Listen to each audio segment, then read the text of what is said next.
RCB Mumbai Indians. WPL இதுதான் L Clasico.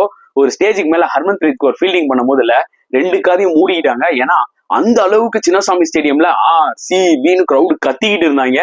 ஒரு ஸ்டேஜுக்கு மேல ஹர்மன்பிரீத் கௌருக்கு ஃபீல்டே செட் பண்ண முடியலன்னா பாத்துக்கோங்க. அந்த அளவுக்கு லவுட் நாய்ஸா இருந்துச்சு.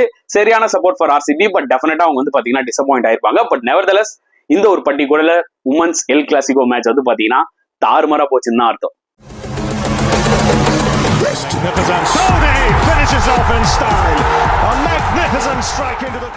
வணக்கம் நண்பர்களே, welcome to my channel CCF. இந்த வீடியோல நம்ம டிஸ்கஸ் பண்ண போற டாபிக் WPL 2025 மேட்ச் 7 ரிவ்யூ தான். Between RCB versus Mumbai Indians at Chinnaswamy stadium. Clash of the டைட்டன்ஸ்னே சொல்லலாமா. WPL எடுத்துக்கிட்டீங்கன்னா இதுதாங்க எல் கிளாசிகோ. புரியுதா உங்களுக்கு?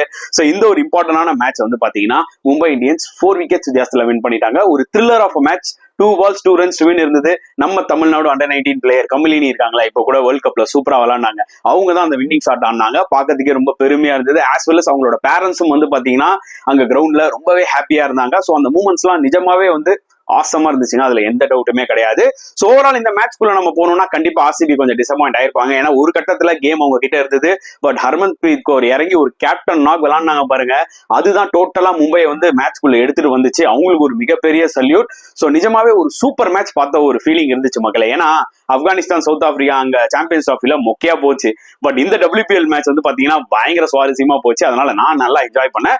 சோ இந்த ஒரு பர்டிகுலர் மேட்ச்ல டாஸ் வின் பண்ணி போலிங் எடுத்தாங்க. ஆப்வியஸ்லி வதோதரால நடக்கிறது தான் இங்க சின்னசாமி ஸ்டேடியம் நடக்க போகுது. ஏன்னா சின்ன கிரவுண்ட், நல்ல பேட்டிங் விக்கெட். எந்த டீம் டாஸ் வின் பண்ணாலும் போலிங் தான் எடுப்பாங்க. அந்த வகையில Mumbai Indians captain Harmanpreet Kaur toss win பண்ணி போலிங் எடுத்தாங்க.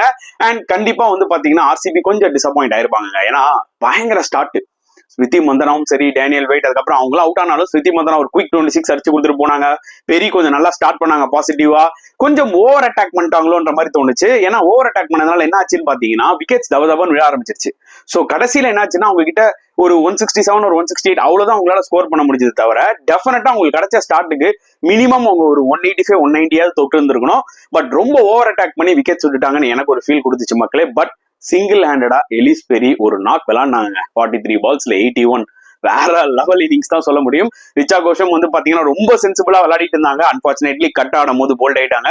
ஏன்னா அவங்க கொஞ்சம் நின்று இருந்தாங்கன்னா மேபி 200 கூட ஸ்கோர் போயிருக்கும். பட் மும்பை இந்தியன்ஸ் பாத்தீங்கன்னா அப்பப்போ அந்த விக்கெட்ஸ் எடுத்துட்டு கம்பேக் ஆயிட்டே இருந்தாங்க. சோ அதனாலதான் இந்த ரெண்டு டஃப் டீம் மோதும் பாத்தீங்கன்னா ஒரு பேசேஜ்ல ஒரு டீம் கம்பேக் கொடுத்துக்கிட்டே இருந்துச்சு. மும்பையோட போலிங் எடுத்துக்கிட்டீங்கன்னா கொஞ்சம் டீசெண்டா இருந்ததுங்க. ஏன்னா 167 160 odd ரன்ஸ்க்கு பாத்தீங்கன்னா அவங்க ரெஸ்ட்ரிக்ட் பண்ணிருக்காங்கன்னா அதுவே பாத்தீங்கன்னா ஒரு பெரிய விஷயம் நான் சொல்லுவேன். சோ டெஃபினட்டா we have to give credit to Mumbai Indians. அது பர்டிகுலர்லி இந்த மாதிரி சின்னசாமி ஸ்டேடியம்ல இந்த ஒரு ஸ்கோரை பாத்தீங்கன்னா அடிக்க விட்டது. அண்ட் சேசிங்ல ஆப்வியஸ்லி உங்களுக்கு ஒரு நல்ல ஸ்டார் தேவைப்பட்டது. அதுல எந்த டவுட்டுமே இல்ல. பட் யாஸ்டிகா பாட்டியா 2 பவுண்டரி அடிச்சாங்க. அதுக்கப்புறம் LBW ஆயிட்டாங்க.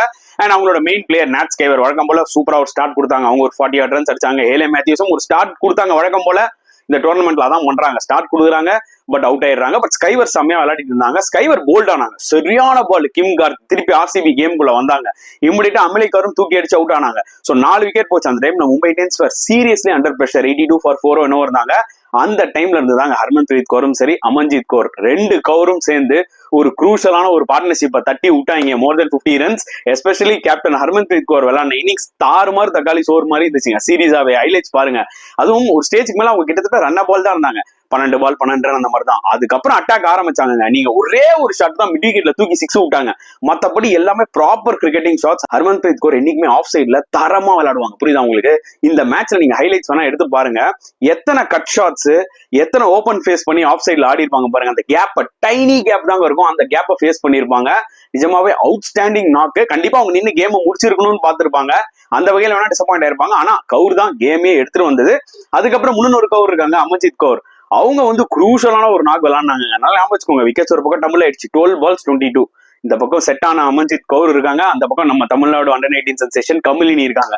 சோ 12 balls 22 உங்களால தாக்கு பிடிக்க முடியுமா? நம்ம தான் கனிகா அவுஜாக்கு ஓவர் கொடுத்தாங்க. ஓகே, ஸ்மிருதி மந்தனா அவங்க என்ன பண்ணாங்கன்னா பிளாட்டா போட்டு வரதை விட்டுட்டு தூக்கி போட்டாங்க. அமன்ஜித் கௌர் ஃபர்ஸ்ட் பாலே தூக்கி விட்டாங்க 6.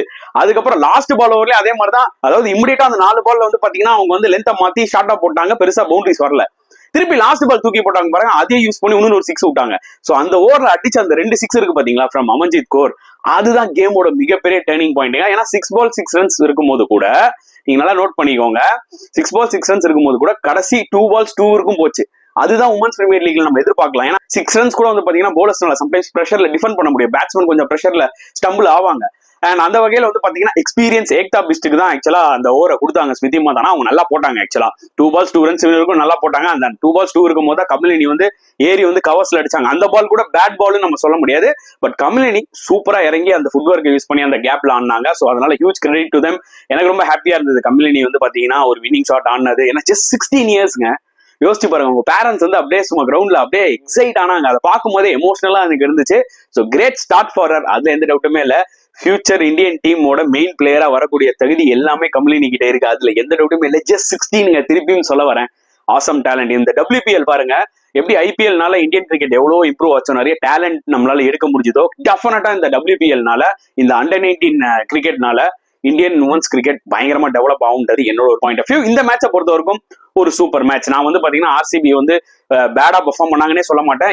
ஒரே ஒரு விஷயம் என்ன சொல்லலாம், கொஞ்சம் ஓவர் அட்டாக் பண்ணி கடைசியில வந்து பாத்தீங்கன்னா 160 170 வந்து ரெஸ்ட்ரிக்ட் ஆயிட்டாங்க.